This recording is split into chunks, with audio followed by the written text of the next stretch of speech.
باپ کی موجودگی میں اور کیمرہ مین اور اس گھر میں غالباً ماں کی موجودگی میں ایک لڑکی کا قتل کر رہا ہے گلا دبا کے۔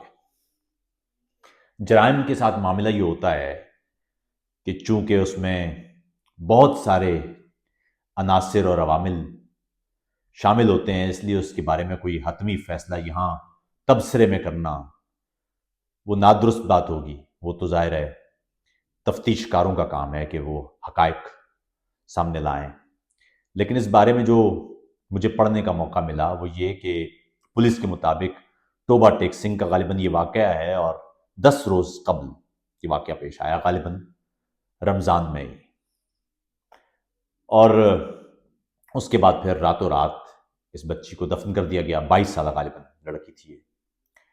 بھائی نے قتل کیا پولیس کے مطابق، اور مبینہ طور پر والد کی موجودگی میں اور گھر کے دیگر افراد کی موجودگی میں یہ واقعہ پیش آیا۔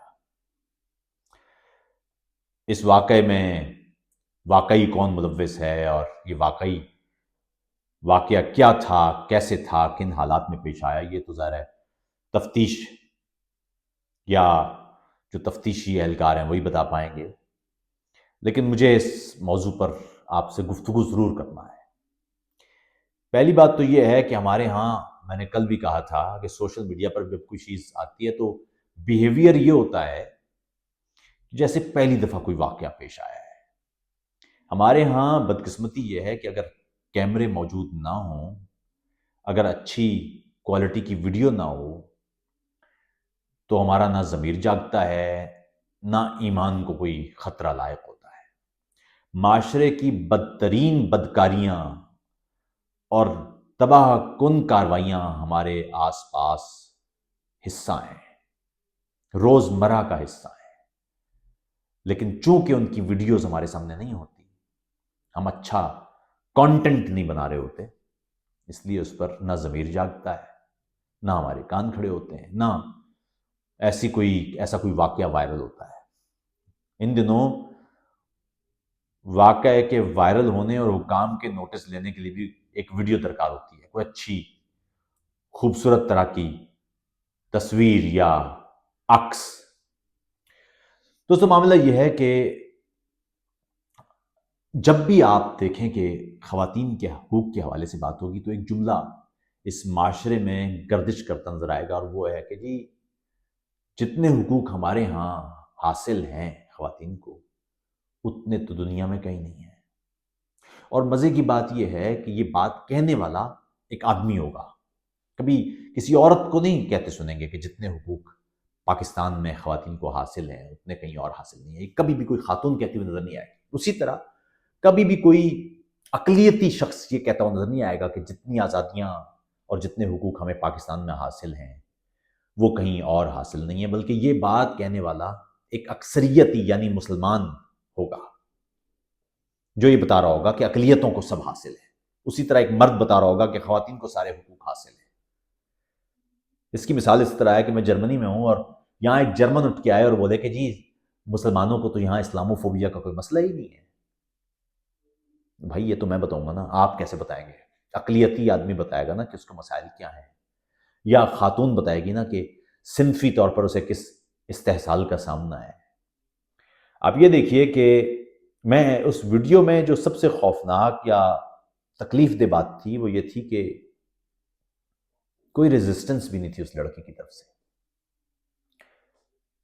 یعنی آپ کسی کا گلا دبا رہے ہوتے ہیں تو جسم حرکت کرتا ہے، زندگی بچانے کی کوشش کی جاتی ہے، بقا کی لڑائی لڑی جاتی ہے نا، وہ سروائیول آف دا فٹسٹ۔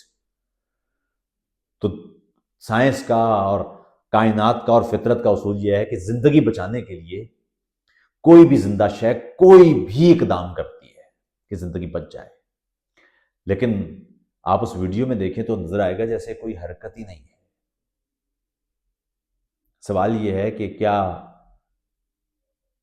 اس طرح طبعی طور پر مرنے سے پہلے وہ خاتون زندہ بھی تھی؟ یعنی اس کا مطلب یہ ہے کہ روحانی طور پر، نفسیاتی طور پر، ہر غیر طبعی طور پر وہ لڑکی پہلے ہی مر چکی تھی، آپ نے صرف گلا دبا کے اس کی جان لی ہے۔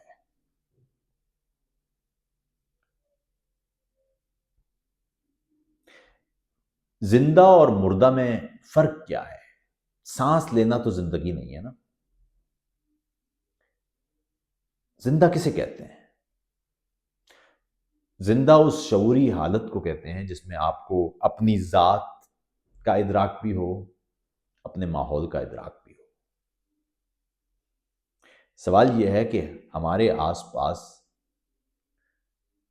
جو اس وقت کیفیت ہے اس میں کیا ہمیں خود اپنا ادراک ہے یا سکھایا جاتا ہے، یا کیا ہمیں اپنے ماحول کا ادراک ہے کہ ہم کس ماحول میں زندہ ہیں؟ یہ تلخ سوال ہے. پھر اس سے بھی زیادہ خوفناک سوال یہ ہے کہ ایک طرف دعویٰ ایک معاشرے کا کہ جتنے حقوق ہمارے ہاں کسی خاتون کو حاصل ہیں اتنے دنیا میں کہیں نہیں ہیں.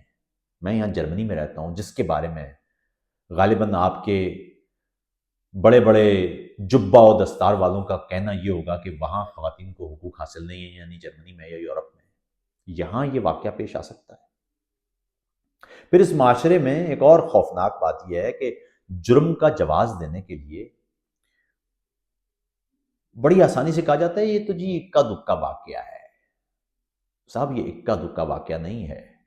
پاکستان میں اور پاکستان جیسے معاشروں میں کسی خاتون کے ساتھ بیٹھیے اور اس سے پوچھیے کہ وہ کس عذاب سے اپنا ایک دن گزارتی ہے. وہ بس میں بیٹھتی ہے تو سیٹوں پر انگلیاں اگاتی ہیں، وہ سڑک پر چلتی ہے تو بھوکی نگاہیں تعقب کرتی ہیں، وہ کسی دفتر میں جاتی ہیں تو کام کی بجائے اس کے جسم کو نوچنے کی کوشش کی جاتی ہے. کام نہیں دیکھا جاتا، صلاحیتیں نہیں دیکھی جاتی، محنت نہیں دیکھی جاتی، بلکہ ہر معاملے میں صنف موجود ہوتی ہے جس پر نقطہ مرکوز رہتا ہے. ایک ایسا معاشرہ ہے ہم.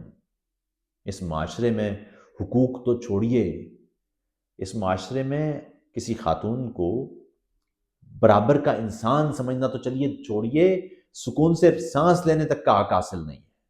آپ یہ جتنے جملے باز ہیں نا، یہ آج خود اپنے ہی گھر کی کسی خاتون کے ساتھ بیٹھے اور اس سے پوچھیں کہ جب وہ بازار جاتی ہیں، جب وہ گھر سے باہر نکلتی ہیں تو کیا ہوتا ہے ان کے ساتھ. اور یہاں اس ویڈیو کے نیچے بھی آپ کو یہ سارے جملے باز نظر آئیں گے اور کہیں گے جی کہ نہیں جی یہ تو بڑی کمال کی ایک پوتر سوسائٹی، ایک مقدس معاشرہ ہے، سارے حقوق حاصل ہیں. کوئی خاتون یہ جملہ نہیں کہے گی یہاں پر. مجھے خوشی ہوگی کہ کسی دن خواتین آ کے بتائیں کہ وہ کس عذاب معاشرے میں زندہ ہے. پھر اس سے بھی زیادہ تکلیف دہ بات یہ ہے دوستو، جو جرم ہوتا ہے نا اس کے لیے سب سے بنیادی نقطہ یہ ہوتا ہے کہ ایک مجرم ہے اور ایک ملزم ہے اور ایک متاثرہ شخص ہے. یعنی ایک وہ شخص ہے جس پر الزام ہے، میں مجرم نہیں کہوں گا، الزام ہے، کیونکہ جرم ثابت کرنا تو عدالت کا کام ہے. ایک شخص ہوتا ہے جس نے مبینہ طور پر وہ جرم کیا ہوتا ہے، دوسرا وہ ہوتا ہے جو اس جرم کا شکار ہوتا ہے، متاثرہ شخص.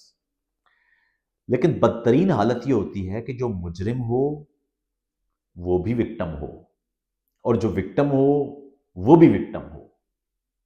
اس ویڈیو کو دیکھ کے مجھے اس کیفیت کا سامنا بھی کرنا پڑا. یعنی جو قتل کر رہا ہے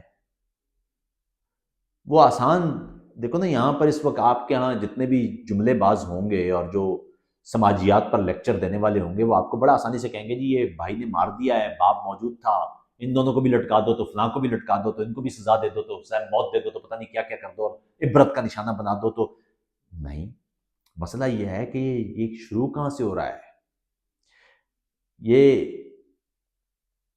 ہوا کیوں ہے، یہ واقعہ یہ کیسے ہوا ہے، یہ تو تفتیش کاروں کا اور قانون والوں کا معاملہ ہے. لیکن صاحب سماج کی بیماری کا حل کیسے ہوا میں نہیں ہوتا، کیوں ہوا میں ہوتا ہے. یہ واقعہ کیوں ہوا ہے، یہ جس بھائی نے مارا ہے اس نے کیا سوچ کے مارا ہے. یہ باپ جو وہاں بیٹھا ہوا تھا اور یہ واقعہ ہونے دے رہا تھا تو کیوں ہونے دے رہا تھا. وہاں جو ماں تھی وہ کیوں نہیں بول رہی تھی. وہاں جو ویڈیو بنانے والا تھا وہ صرف ویڈیو کیوں بنا رہا تھا، روک کیوں نہیں رہا تھا. یہ کیوں میں ہے مسائل، یہ کیوں ہے اصل وجہ. جو مار رہا تھا اسے معلوم ہی نہیں تھا کہ وہ مار رہا ہے کیونکہ وہ ذہنی طور پر برین واشڈ ہے. جو باپ ہے اسے ادراک ہی نہیں ہے کہ وہ جو بچی ہے جو مرنے جا رہی ہے وہ کیوں مرنے جا رہی ہے؟ جو ماں ہے اسے معلوم ہی نہیں ہے کہ یہ ایک تباہ کن واقعہ ہو رہا ہے کہ انسان کی جان کیوں جا رہی ہے، یہ کیوں؟ بڑا مشکل سوال ہوتا ہے۔ معاشرے میں سب سے پہلے بنیاد رکھتے ہوئے یہ کیوں طے کیا جاتا ہے؟ اس معاشرے میں عزت کے نام پر، غیرت کے نام پر قتل معمول کی بات ہے۔ ایسے روزانہ دسیوں قتل ہو رہے ہیں وہاں، کوئی اکا دکا واقعہ آپ کے سامنے آ جاتا ہے۔ یہ بھی ویڈیو نہ بنتی تو ماں باپ تو بہت آسانی سے دفن کرائے تھے، کسی نے پوچھنا بھی نہیں تھا۔ اس محلے کے لوگوں نے کیوں نہیں پوچھا؟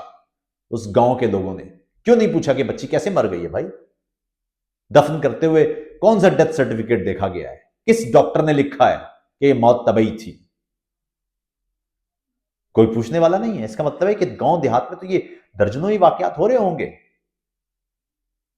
اور پھر جملہ یہی ہے کہ جتنے حقوق ہمارے ہاں حاصل ہیں اتنے کہیں اور حاصل ہی نہیں ہیں۔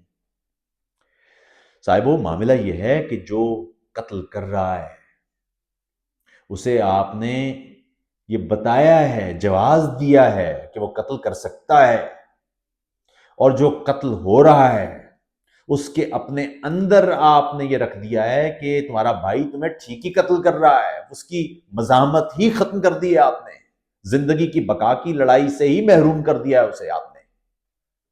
ورنہ ہاتھ پیر تو چلتے، گلے سے ہاتھ ہٹانے کی کوشش تو ہوتی، ٹانگیں کسی طرح سے اس جلاد کے نیچے سے نکلنے کی کوشش تو کرتی، محنت تو کرتی، ہمت تو کرتی۔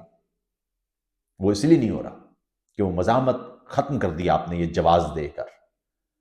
آپ نے قتل کا جواز دے دیا۔ یاد رکھیے، جرم ہو ہی نہیں سکتا اگر اس کا جواز موجود نہ ہو۔ جو ڈاکو ڈکیتی کرتا ہے تو پہلے جواز ڈھونڈتا ہے، اس کے لیے ڈکیتی آسان ہو جاتی ہے۔ کوئی چور چوری کرتا ہے تو اس کے لیے بھی جواز ڈھونڈتا ہے۔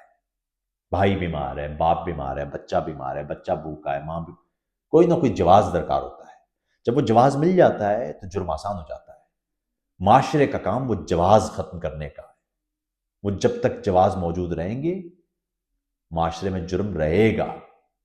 معاشرہ پوری کوشش کرتا ہے کہ جواز ختم ہو جائیں۔ اسکینڈینیویا میں جیلیں ختم کی جا رہی ہیں کیونکہ جیلیں بڑی بڑی ہیں، عملہ بہت زیادہ ہے، قیدی کم ہیں۔ ہالینڈ میں اور جرمنی میں جیلوں کے کمرے کرائے پر لیے جا رہے ہیں کہ جو تھوڑے بہت قیدی ہیں وہ اپنے پاس کیوں رکھیں، یہاں رکھ لیتے ہیں۔ کیوں ہے ایسا؟ ایسا اس لیے کہ جب معاشرے سے جرم کے جواز ختم کیے جاتے ہیں پھر بہت تھوڑے لوگ ہی جرم کر سکتے ہیں۔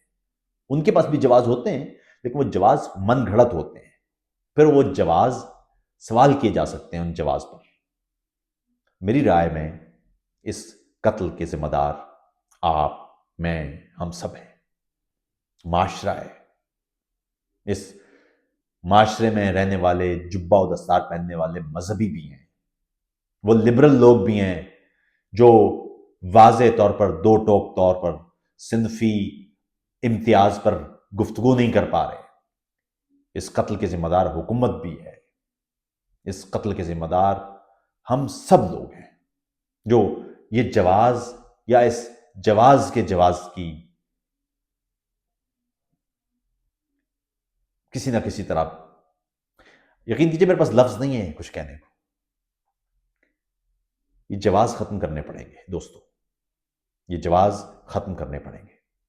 انسان صنف نہیں ہوتا، فطرت ہمیں نر اور مادہ پیدا کرتی ہے، عورت اور مرد معاشرہ ہمیں بناتا ہے، اور عورت اور مرد سے جڑے ہوئے کریکٹرسٹکس بھی، خصوصیات بھی، وہ بھی معاشرہ طے کرتا ہے۔ مختلف معاشروں میں عورت اور مرد کے یہ کریکٹرسٹکس یا خصوصیات یہ مختلف ہیں۔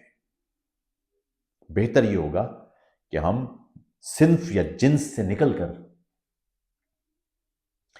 تمام انسانوں کو انسان ٹریٹ کریں، پھر غیرت کے نام پر یہ قتل نہیں ہوں گے۔ اور دوسرا، یہ جملہ جتنے حقوق ہمارے ہاں حاصل ہیں خواتین کو اتنے کہیں اور حاصل نہیں ہے، جہاں پر بھی نظر آئے اس پر تھوکیے، کیونکہ جملہ آپ کی، میری، ہم سب کی فکر، ہم سب کی تعظیم، ہم سب کی توقیر، ہم سب کی فکری سطح، اس سب پر ایک پھبتی سے زیادہ کچھ نہیں ہے۔ اپنا بہت خیال رکھیے گا۔ السلام علیکم۔